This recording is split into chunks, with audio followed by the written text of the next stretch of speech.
This is excellent. Right? It's Okay. just, See, it's what it here is. we go. And It is what it is. This is what I have really appreciated blooming out of the last few very difficult years, is the cracking of the professional facade, the professional perfection, right? Yes. Like our cats and our dogs and our kids and our neighbors and our, whatever, have all joined in Zoom with us. And I always think back to that one lovely moment of that BBC reporter who was reporting live, and his kids came in and one of his daughters is doing this like super fancy dance, and the mom like slides in and tackles him, and you just see his face being like, oh, I'm live on BBC. And I feel like that he was just ahead of his time, right? We all live in that world now. And I love it. That's right. I do too, and I think that it allows us to practice grace in a way that maybe some of us had never even really thought about this concept of grace before.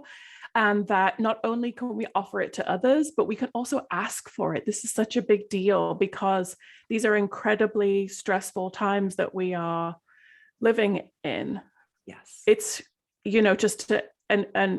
grew up during the Cold War and the Troubles. So I'm no stranger to sort of external stress that we have no control over, but this just feels like a very different level. Yeah, it does. Yeah, for sure. So now that we've been chit-chatting, I totally forgot to ask you to start by introducing yourself. Tell us who you are, Podge, and what you do. So yes, thank you. My name is Podge Thomas. I'm the founder of small business Copilot. And I'm actually a management and leadership specialist. And up until fairly recently, I was just providing one-on-one coaching services to women-owned businesses. And I've sort of pivoted a little bit. So now what I do is I actually have a digital product. It's a toolkit that you can access as a membership. And you can sort of think of it like a self-paced course. There's lots of material in there, and you can kind of go in and pick and choose what you want, and you can sort of start where you want. And then what it helps you do is to put all of the pieces together for your management practice, right? The practice of managing people inside of your business. And it comes with support calls as well. So I'm not just like leaving you out there in the world untethered. You can sort of show up and ask me questions and get some tech help because I host everything on Notion. And so I'm kind of in this in-between place where my one-on-one practice is kind of tailing off, and I'm sort of gearing up to more of this membership-based digital content business. Yeah. That's amazing. And I've been in on a few of the manager huddles. That's right. It's just been so great to, again, see a space where people can show up and just kind of talk about whatever's on their mind in that arena. Right. And, I think that there's such an opportunity to learn from each other. And that, again, I think that's one of those things that we're finally all being like, oh, it's not just about this must be easier for the coach. It's like, no, this is really in service of you. Like, yeah, sometimes it is easier for me to meet with many instead of one, but it's also that, again, that sort of recognition of I'm not expected to have all of the answers.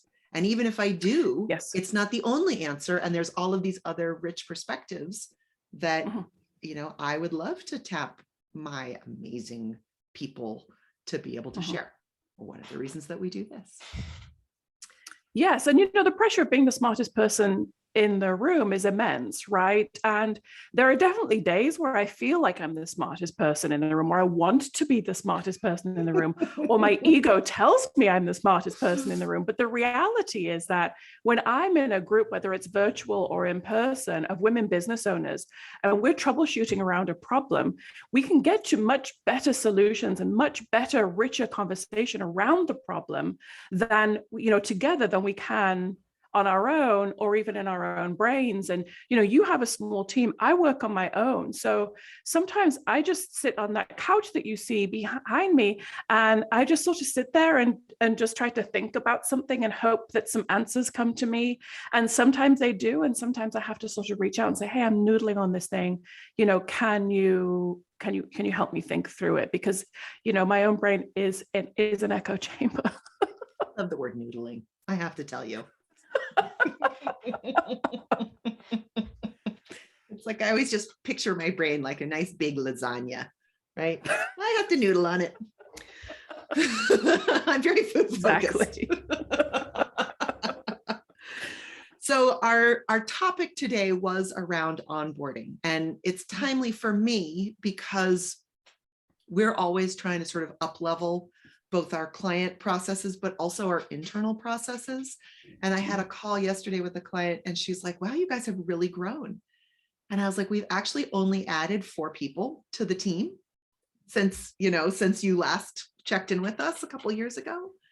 Mhm. But I love that it feels like we're so much more of a robust organization with those key players that we've added, like Eowyn, who now is doing sort of our client liaison and business development. And again, is just a wonderful human and a fantastic resource, right? I mean, she's the one that was like, brilliant. You have to come. She's brilliant. She's brilliant. And brilliant, not just in the head, but in the heart, right? And that's like a whole separate kind of brilliance that that not everyone has, and that I deeply appreciate. That's right. So talk to me about onboarding. Yeah, when I think about teams, and this is, the bulk of what I do, right, is working with business owners to think about teams, think about how you can bring a liberation approach or a value aligned approach or a more humanistic approach to managing, to growing your business through really focusing on your team. I think about this as from the business owner's perspective, it's a cycle. Okay. So you own your business and you've got folks coming through your organization as employees, right? You cast your fishing rod. I don't know why I'm using a fishing analogy because I know nothing about fishing. It's a terrible idea. But you put a job description out there. You hire somebody, you onboard them, you work with them for some period of time, and then they leave, right? Maybe you let them go, maybe they resign, whatever the circumstances. And from the employee perspective, it's linear. It's not a cycle, right? They're not coming into your business and sort of going through this cycle from that perspective. They're just sort of going through their lives. I mean, this is, of course, if you think about things in a linear fashion, which I do. So what this looks like then is that you have all of these processes in place for this journey. And one way to look at them is through the lens of the business owner, which is cyclical, broadly speaking. And then the other way to look at it is through the lens of the employee, which is linear, it's forward motion. So we already, before we've even begun, we already have a conflict. Right? I don't know. When was the last time you had a regular job? When was the last time you were an employee? 1994, 5. Okay. Like basically never. Okay, so basically never. So you might not be the best person for this question. But my question to your audience is, when was the last time you started a new job and what did that feel like? I've had a lot of jobs in my life. It never felt great. Like onboarding, hiring, it never felt great. It felt very opaque. It felt very controlling. It felt very disconnected. And there are lots of reasons why this is the case, which I won't get into too much. But there's no reason why it has to be that way. I have a question for you. Go ahead. Disconnected. Yes. What do you mean by disconnected? So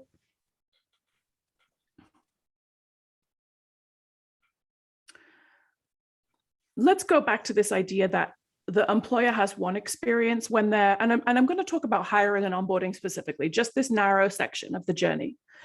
As an employer who is looking to fill a role and then bringing that person on, there are certain check boxes that you want to check off, right? You need a job description. You need to figure out who's doing the interview. You need to figure out what the interview questions are. You need to decide what the application is going to look like, what you're expecting, right? And then you onboard, and then you've got all of the things that you need to do, which is what I usually call orientation as opposed to onboarding. Orientation being all of the things that every single employee has to do when they come into your organization, right? They have to submit an I-9 if you're in the US. You have to sign off on the employee handbook, all that stuff, right? And then onboarding, which is like, this is how you do your job. These are all the people you'll be working with. This is your team. These are our goals, yada, yada, yada, right? And that period of time where you're sort of learning how to do the job. So from the employer perspective, these are the box that you want to check. But as the employer, it's never been my experience. I've never seen an employer really think through what they want the candidate to experience. That is a huge disconnect. And because the mindset is, oh, I'm giving you a job, right? The mindset from the employer perspective is, I'm doing you a favor, which is not the whole story. Yeah, not the whole story. Right? Work, we up until fairly recently, we definitely thought about work in exchange for a paycheck in this very black and white way. That was the only way we really thought about the employee-employee relationship, but there's no reason why we should limit it to that. So when I work with my clients and my customers, what I'm trying to get them to think about is, okay, what do you need? Because that is important. But what does the employee need, and what's it going to feel like from the employee's perspective? Right? What does it feel like when they apply for a job and they have no idea when to expect to hear back from you, what all the pieces are, what all the hoops you are that have to jump through? I mean, in most cases, I would say even 99% of cases, you don't get the questions ahead of time. I always, when I'm helping my clients hire, you send the interview questions, give them a chance. Nice. Right? Like, why does that? It's not a test. You're trying to get to know somebody, right? So this is a big disconnect. And then one of the other disconnects I see too is, as an employer, we hire somebody and we think we know who that person is because we just went through the hiring process. You don't know this person.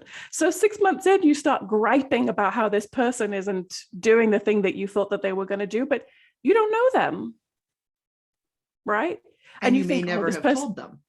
You may never have set those expectations, but let's say you did set those expectations at the 6-month mark. You're just getting to know somebody, right? So in your mind, as the employee, you might be thinking, "This isn't the person I hired." Well, who did you hire? You don't know who you hired. You took a crapshoot. It's a crapshoot. It's a risk. That's why everybody hates it. Yeah, right. So one of the things I do with the digital product, the toolkit, the management hub that I sell, is I have all these templates that give you an opportunity to really think through, what do you need and what do you want the candidate to experience? What do you want the new employee to experience? I mean, just as a very broad, simple example, I encourage employers to have their new employees work part-time the first week. Starting a new job is exhausting. Like, you want a good night's sleep, go get a new job. It's so tiring, right? Like, how many times have folks out there started a new job and you spent that first week in like 5, 6, 7 hours of meetings every day for that first week? Please, come on. Like, that's too much. It's too much. Give people short days. Give them plenty of time to like sit and, maybe read your employee handbook or maybe catch up on some projects the former role was working on, right? You need that sort of balance. So again, it's another way that there's a disconnect between what the employer's expectations are, what the employer needs for its business, and what the employee needs from their work, needs from their lives, right? These are two, they don't have to be at cross purposes, but there needs to be much more transparency and much more conversation and much more integrity in that process.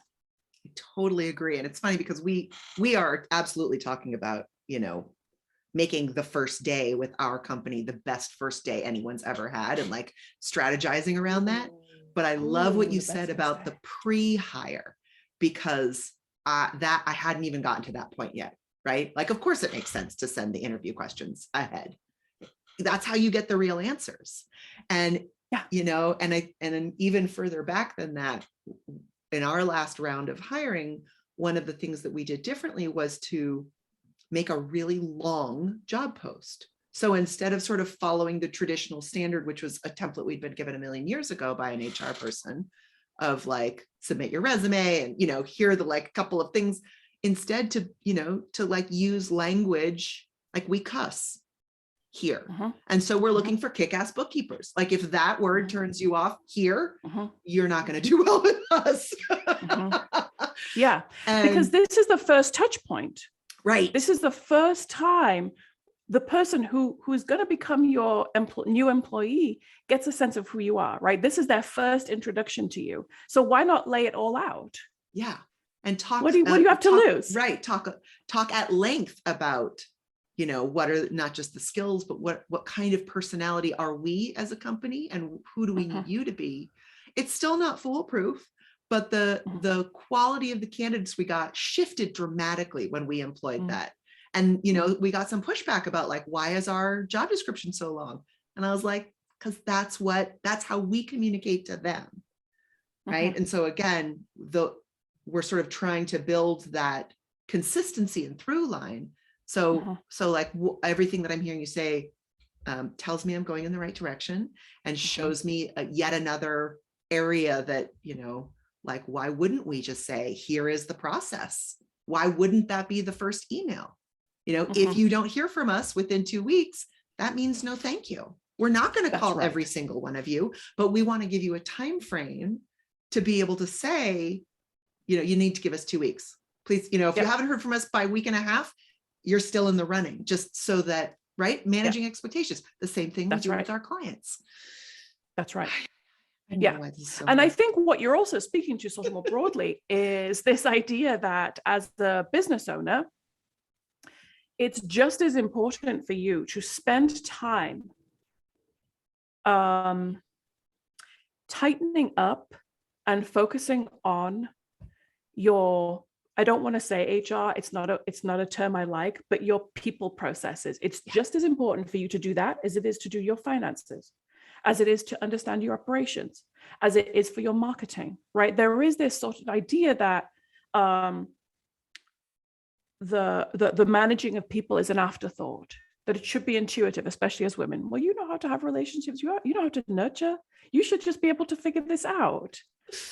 But that it's I'm not a its nurturing own personality at all. I mean, that's not true. I shouldn't say it all. But like as a bookkeeper, I'm much more task focused than people focused, right? And so I have the gift of knowing very early on that this is something that needs to be structured and institutionalized, because it does not come naturally to me, and I don't expect that. But I know a lot of people who do. So that's a fantastic point.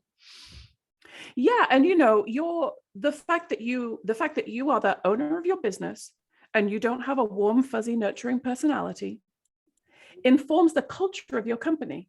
Totally. And that's something else that is important for employees to know. So if I'm a sensitive soul, and what I need is to work inside of a company where my feelings are going to be seen and heard at every juncture, Moxie bookkeeping might not be the place for me. And that's okay, right? But sort of leading with this is who I am and this is who we are, because as the owner of your company, so much of who you are informs the culture, whether you want it to or not, and whether you're being intentional about it or not. Yeah, absolutely. Yeah. Very cool. Is there any, I mean, obviously we could talk about this all day long. Is there anything that you want to sort of leave as a little truth nugget or idea flower for our listeners of what to think about? And then again, let us all know where we can find you and your fabulous product. Yes, absolutely. So the thing that I really want to leave you with, and the folks who are listening either live or perhaps later if this is going to be hosted somewhere, is that it's okay. And in fact, I would recommend that you take the time to build out all of the systems that you need to put in place in order to steward your employees through your business. That even it might take you 2 years to build sort of draft 1, right? 1.0 management systems. And that's really okay. It's worth it, right? Anything worth doing is worth doing well. It's worth doing right. And I don't mean right as in this is right and that is wrong, but what's right for you. And that you never want to let it get dusty, right? Don't let it sit on the shelf. Don't write your employee handbook and let it sit on the shelf. Take the time to bring it back down off the shelf every time you're going to post a new position, right? Does everything in here still make sense? Is this still who we are? Is this still a document that represents us? Are there typos, right? Like just that, because you build it once doesn't mean to say it's always going to work in its current iteration. And that give yourself that time, right? Even if it's just maybe you working on it or it's another colleague working on it, and you know that this whole thing could take, upwards of 100 hours, spread that out over time, build it in, because it's worth doing. You'll end up with a much more sustainable business when you have a team that's really strong and really tight. And you can build a tight, strong team when you have all of your systems in place. So that's my little nugget. And you can find me at smallbusinesscopilot.com. I would really encourage folks listening to sign up for my newsletter. I send out content every week. And you can also check out the Management Hub, which is my toolkit, where you can get all kinds of templates and support for building your own systems inside your own company. Yeah. And I think the last thought that I want to leave with is some people think that investing in those systems is expensive. Mm-hmm. But there's just so many hundreds of studies that show how expensive it is not to do that, right? Like, yes, just the cost of hiring a new employee is estimated at $10,000, right? Right there. And that's only if you're a small business. I've worked in companies before where they've estimated those costs at tens of thousands of dollars. It's really, really worth it. It's so hard to let go of somebody when you've already hired them.